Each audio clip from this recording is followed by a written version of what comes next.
Philippine deer reemerges in Marinduque.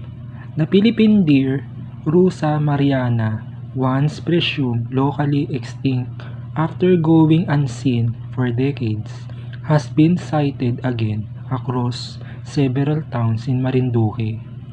According to DENR Mimaropa, recent monitoring recorded multiple sightings within the Marinduque Wildlife Sanctuary, including at least 10 individuals in one area, along with footprints in nearby towns. Despite this success, the Marinduque Wildlife Sanctuary warns that the population remains under constant threat from illegal poaching and attacks by wild dogs.